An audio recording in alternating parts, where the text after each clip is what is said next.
príncipe da paz, vem nos falar da salvação e anunciar o tempo da graça e juntos cantar aleluia.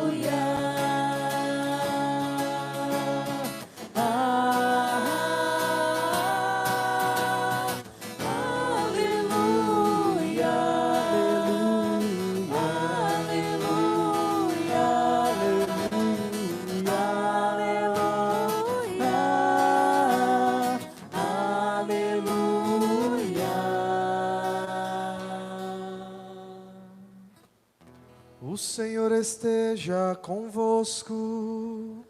Ele está no meio de nós. Proclamação do Evangelho de Jesus Cristo, segundo Lucas. Glória a vós, Senhor.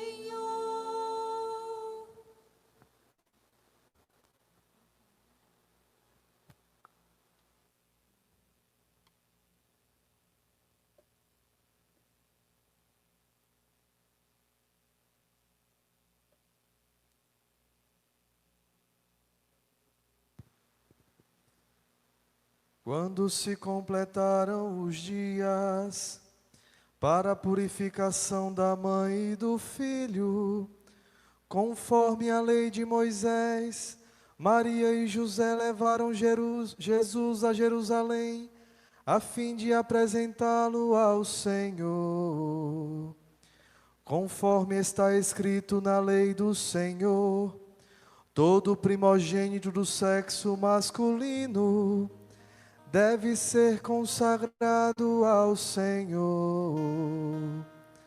Foram também oferecer o sacrifício, um par de rolas ou 2 pombinhos, como está ordenado na lei do Senhor.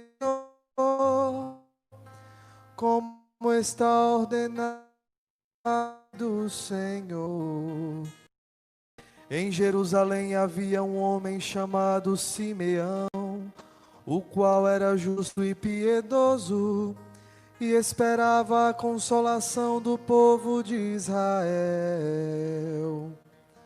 O Espírito Santo havia anunciado que não morreria antes de ver o Messias vindo do Senhor. Movido pelo Espírito Santo, Simeão foi ao templo.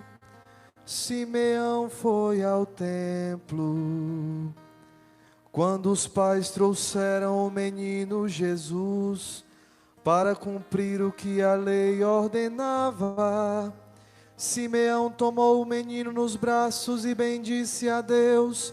Agora, Senhor, conforme a tua promessa, podes deixar teu servo ir em paz, porque os meus olhos viram a tua salvação, que preparaste diante de todos os povos, luz para iluminar as nações e a glória do teu povo Israel. O pai e a mãe de Jesus estavam admirados com o que diziam a respeito dele. O pai e a mãe de Jesus estavam admirados com o que diziam a respeito dele. Simeão os abençoou e disse a Maria, a mãe de Jesus: este menino vai ser causa tanto de queda como de erguimento para muitos em Israel.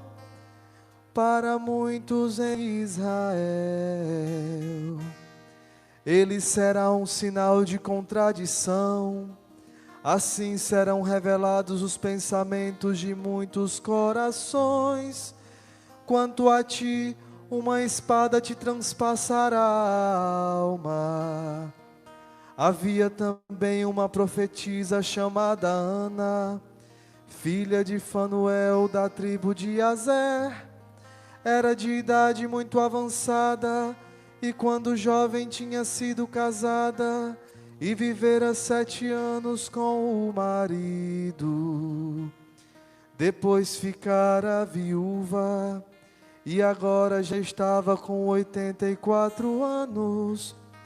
Não saía do templo dia e noite servindo a Deus com jejuns e orações. Ana chegou neste momento e pôs-se a louvar a Deus e a falar do menino a todos que esperaram a libertação de Jerusalém. Depois de cumprirem tudo, conforme a lei do Senhor, voltaram a Galileia para Nazaré, sua cidade. O menino crescia e tornava-se forte, cheio de sabedoria, e a graça de Deus estava com ele. Palavra da salvação, glória a vós, Senhor, glória a vós, Senhor.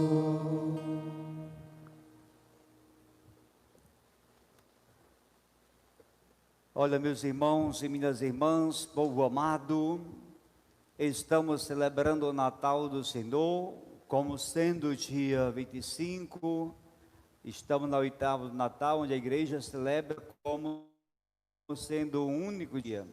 Até o dia 31, celebramos o Natal. E dentro desta festa natalina, celebramos a Sagrada Família como inspiração e como modelo para as nossas famílias. É o projeto de Deus para a redenção de toda a humanidade. E esse projeto tem como centro a encarnação do seu Filho, como homem, vivendo no meio de nós. Uma família humilde, uma família boa, uma família ligada pela fé e aos bons costumes, uma família honrada. Ele escolheu, seus anjos agiram e a família foi constituída. Deus Pai enviou Jesus ao mundo com uma dupla natureza, natureza divina e natureza humana. É importante isso porque no passado já houve quem negasse a divindade de Jesus e outros que negaram a humanidade de Jesus. A igreja proclamou: verdadeiro Deus, verdadeiro homem, gerado, não criado, consubstancial ao Pai. É muito importante para nós isso. A salvação do ser humano somente se dará através de Jesus. Quem crê, seguir, terá a vida no reino.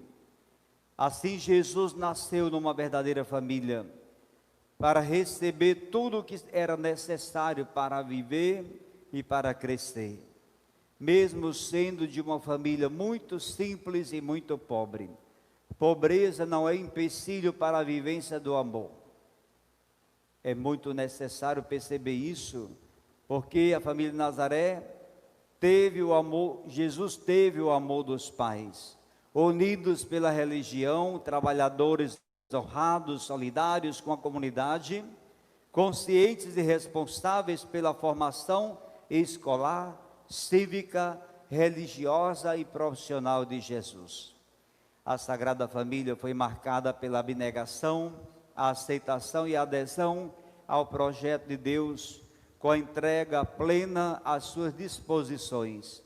Um sim generoso de José, o sim generoso de Maria, mudaram a face da terra. A Sagrada Família residiu em Nazaré até que Jesus estivesse pronto para desempenhar a sua missão. Lá Jesus aprendeu a andar, comer, correr, brincar, rezar, cresceu, estudou, foi aprendiz e auxiliar de seu pai adotivo José, a quem amava muito e por ele era amado. Foi um filho obediente à mãe Maria e demonstrou isso já bem adulto na presença dos apóstolos em Caná da Galileia. Quando o Messias começou a trilhar os caminhos das aldeias e as cidades, era reconhecido como o filho do carpinteiro da Galileia. A profissão do pai dando destaque e nome. Depois até ser identificado como filho de Deus, aguardado pelo povo eleito. Jesus trabalhou como todas as pessoas fazem, conheceu as aflições dos operários, as suas dificuldades, o suor necessário para ganhar o pão de cada dia com dignidade. Essa família, portanto, queridos, é modelo para nós, para nossas famílias, principalmente nesses tempos. É exemplar para toda a sociedade, tão atormentada por divórcios, tão atormentada por separações e tantos casais com dificuldades, com filhos desamados, desajustados e tantos infelizes. Temos muita gente desamada, muita gente frustrada na vida, casais que já casam com o intuito de separar. Vamos casar, se não der certo a gente separa. E o pior é que nas separações só pensa nele, não pensa nos filhos. Quem mais sofre na separação são os filhos. Já encontrei casal que disse: nós não nos amamos mais, mas por conta dos nossos filhos, nós decidimos viver até o final. Então, é um compromisso assumido, um sacrifício que faz para defender a vida, como fez Maria e José, fugindo com Jesus para defender Jesus das garras de Herodes, que mandou matar todos os meninos de 0 até 2 anos, pensando ter matado o rei, o Messias esperado. Defensores da vida, José e Maria. Isso ensina para nossas famílias a defender a vida em todas as situações. Mesmo na gravidez, sem a participação de José, Maria aceitou a missão e abraçou com muito zelo este apelo. Portanto, a família deve ser criada no amor, na compreensão, no diálogo, com a consciência de que haverá momentos difíceis e crises formais, percebendo os limites que cada um tem. Só a certeza e a fé nos propósitos da união e a fé na bênção de Deus recebida no matrimônio fará tudo ser diferente. O matrimônio é a bênção de Deus para o amor dos cônjuges.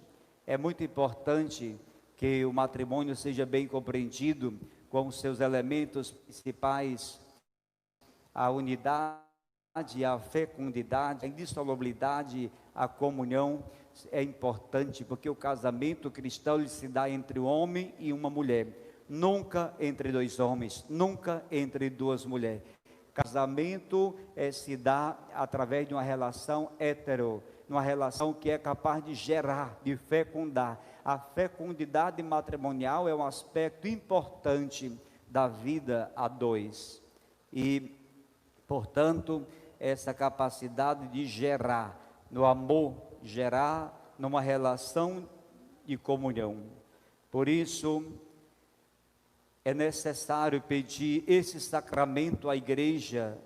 É uma decisão grande responsabilidade, ainda maior nos tempos novos, onde tudo é passageiro, onde tudo é fútil, onde tudo é superficial.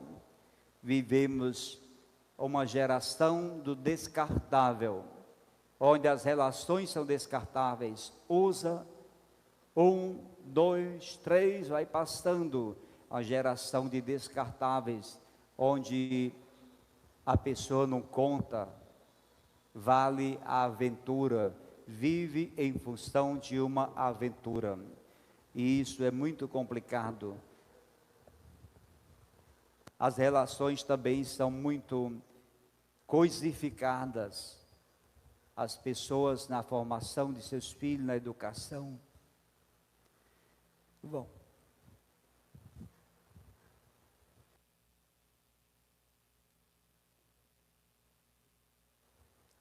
as pessoas na educação de seus filhos, vão materializando a formação, vão se deixando levar pelas coisas externas. Quando a criança chora e busca consolo, a mãe e o pai dá logo um celular. É um tablet, é um computador, é uma TV, que vão tomando lugar, vão tomando o calor, lugar do calor, que era para ser o calor humano, a ternura humana, o aconchego humano, o acalentar, o cantar, o brincar, o distrair a criança. Então ela vai se entretendo em coisas superficiais, em coisas materiais, e depois elas não vão aprendendo a amar. Quando cresce, os pais reclamam que o jovem, que o filho não sabe amar, e não sabe mesmo. Nós temos uma geração de desamado, que só pensa em si mesmo e pronto, não é capaz de se sacrificar, não é capaz, porque não aprendeu a amar, não aprendeu a querer bem, vive em função de coisas, acha que o mais importante é as coisas, mas foi assim que ele aprendeu, porque quando chorava, recebeu foi um objeto para poder acalentar, diante da TV para poder distrair, diferente de botar no braço, acalentar, conversar, cantar, e é diferente.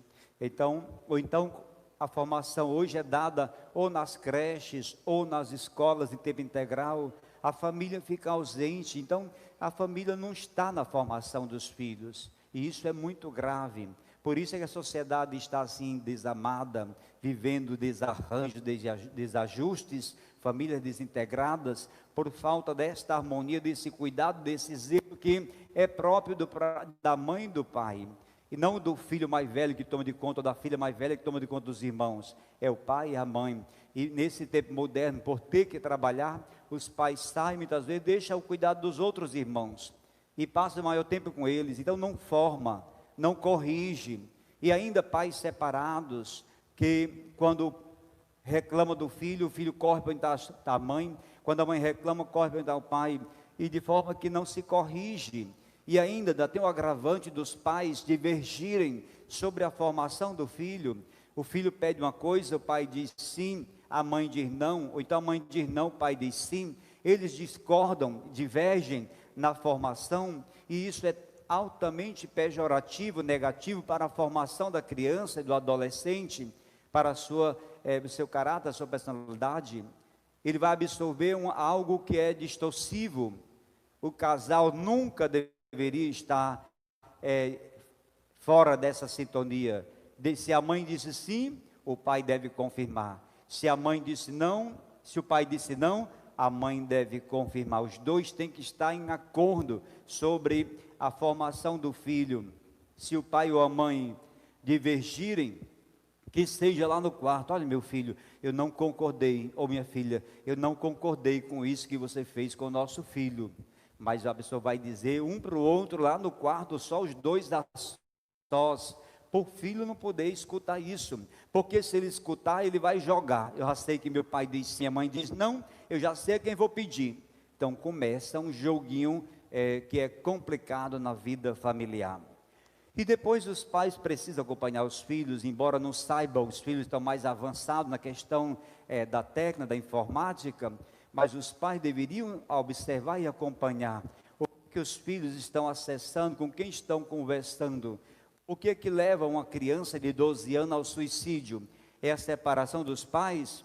É alguém que está na rede social lhe ameaçando? O que é que leva alguém ao suicídio? O que é que leva alguém a ficar perturbado? O que é que está se passando na formação, na vida daquele adolescente? O que é que ele está buscando? Com quem ele está conversando? Os pais precisam acompanhar. Deve existir um limite, até que horas ele pode acessar a internet em casa, até que hora da noite. Ele vai passar a noite toda na internet, vai passar a noite acordado, no outro dia vai passar o dia dormindo e revertendo tudo. E o convívio familiar, como é que vai se dar o convívio? Que hora ele vai tomar o café? Que hora que ele vai almoçar? Vai tomar café às 11 horas, vai almoçar às 3 horas, e a família almoça, toma café de manhã, meio-dia, então vai ficar os horários distorcidos, e a convivência, e esses momentos de intimidade, como vai se dar isso? Então, eu lembro que a hora do almoço era uma hora sagrada para todo mundo. Esses horários eram importantes, não só para comer, mas para conviver, a convivência familiar. Então, acho que a disciplina que se deve ter na família ajuda a organizar a vida da pessoa. Uma família sem disciplina, onde cada um faz o que quer do seu jeito, gera personalidades também sem limite, sem organização. Nós temos muita gente desorganizada na vida, muita gente que não tem um norte, não tem uma referência, não tem um paradigma, sonto, sem saber. Então, precisa de certas orientações para melhor conduzir a pessoa. Isso não é escravizar, não é tirar a liberdade, pelo contrário, é educar para a liberdade, mas a partir do compromisso, da corresponsabilidade. Isso é muito importante na vida da família. Então, o casal santificado pelo sacramento do matrimônio é um testemunho de presença pascal do Senhor. A família é a imagem de Deus, que no mais íntimo do mistério, não é uma solidão, mas uma família, disse São João Paulo II. Isso é interessante, porque hoje nós temos, eu sou guia espiritual, eu acompanho famílias, pessoas, a solidão a dois é algo terrível. Você tem o seu cônjuge, mas você está numa profunda solidão, porque você não tem acesso a ele, você não tem liberdade a ela. Existe algo que está distanciando, ou dormindo separados, ou não existe um consenso, existe uma vontade de carinho, de afeto, a outra parte não retribui. Então existe uma solidão a dois, e esta solidão a dois é pior do que a solidão individual. Isso é muito sério na vida moderna. O casamento é uma aliança de pessoas, a qual se os íntima comunhão de vida e de amor, cujo modelo é o amor de Cristo pela sua igreja. A lei do amor conjugal é comunhão, é participação, não é dominação. Na vida a dois não pode haver dominação. Aqui quem manda sou eu. Na vida conjugal não deve ter quem manda e quem é mandado. Se assim o for, está fora do foco, está fora do projeto de Deus. Porque o Senhor fez homem e mulher, carne da mesma carne, osso dos mesmos ossos, ou seja, na mesma dignidade de pessoas. Portanto, para viver em comunhão, e o padre pergunta isso na hora da entrevista, aceita a comunhão, viver em comunhão, em comum união, quer dizer, é um projeto de vida, sim. Então, o matrimônio, ele não é uma dominação, ele não é algo para ser vivido isoladamente, mas é um projeto de santidade a dois, e é muito importante isso. No matrimônio, só deve existir promoção, o casal deve se autopromover, não deve nunca um rebaixar o outro, um humilhar o outro, não pode. Quando isso ocorre, está fora do projeto de Deus. O matrimônio, os dois crescem juntos, os dois progridem em comunhão, progridem também nos negócios, tudo junto. O casal é fruto desta comunhão de entrega, livre, consciente, que se dá por amor. Nunca adjetivos pejorativos um com o outro para diminuir, para ferir a dignidade, nada. E depois é muito importante ter o cuidado, como é que se dá essa relação marido e mulher. Já tenho acompanhado situações muito complicadas, onde a pessoa já não tem mais relação sexual normal, como deveria acontecer, e fica querendo violar a pessoa com objetos, com a própria mão. Isso é uma arbitrariedade na vida matrimonial, isso não é de Deus, é preciso corrigir isso. Está fora do plano de Deus isso.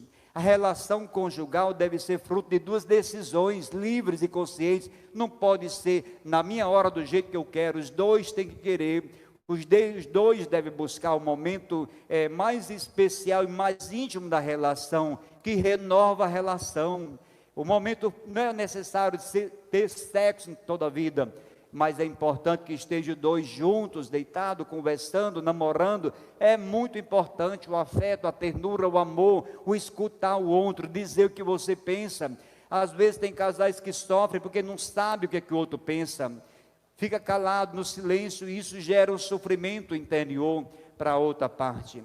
É muito importante, queridos, que haja essa compreensão para que o matrimônio seja aquilo que Deus quis que ele fosse, uma aliança de amor. não é um contrato de 2 homens, não é um contrato de 2 mulheres, não é um contrato que você faz várias vezes, com quantas pessoas queiram, é uma aliança de amor, e esta aliança de amor, ela é renovada, assinada na presença de Deus. Então, a família cristã cultiva o espírito do amor e serviço, e 4 relações fundamentais da pessoa encontra o seu pleno desenvolvimento na vida familiar: a paternidade, a irmandade, a filiação e a nupcialidade. Esses quatro relações são importantes. Essas mesmas relações compõem a vida da igreja. Por exemplo, a experiência que nós fazemos de Deus, paternidade; a experiência que nós fazemos de Cristo como irmão, irmandade; a experiência de filhos com o filho e pelo filho, filiação; a experiência de Cristo como esposo da igreja, nupcialidade. Então, queridos, esta celebração serve para que toda a família se lembre da humilde e sagrada família, que mudou o rumo da humanidade. Ela representa o gesto transcendente de Deus, porque homem e mulher recebeu de Deus uma missão, um pastoreio, gerar e cuidar da vida. O casal deve gerar vida, e tão somente os filhos que podem cuidar e educar. Gerar a vida e cuidar da vida. Não é sair gerando filhos por aí, à solta e deixando para lá. Tem que gerar e cuidar dos filhos.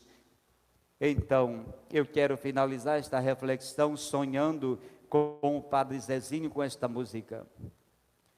Um lar onde os pais ainda se amam e os filhos ainda vivem como irmão, e venha quem vier em contrabrinco, e todos têm direito ao mesmo pão, onde todos são por um e um por todo, onde a paz criou raízes e floriu, um lar assim feliz. Os filhos com a alegre os caminhos de seus pais, e façam a família brasileira achar seu amanhã na mesma paz, onde todos são por um e um por todos, onde a paz criou raízes e floriu, um lar assim feliz. Seja o sonho das famílias do Brasil, que os jovens corações enamorados, humildes e aprendendo o verbo amar, não deixe de sonhar extasiados, que um dia também eles vão chegar, onde todos são por um e um por todos, onde a paz criou raízes e floriu, um lar assim feliz. Seja o sonho das famílias do Brasil, que aqueles que se sentem bem casados, deu certo seu amor, o amor valeu. Não vivam como 2 alienados, partilhem esta paz que Deus lhes deu, onde todos são por um e um por todos, onde a paz criou raízes e floriu, um lar assim feliz.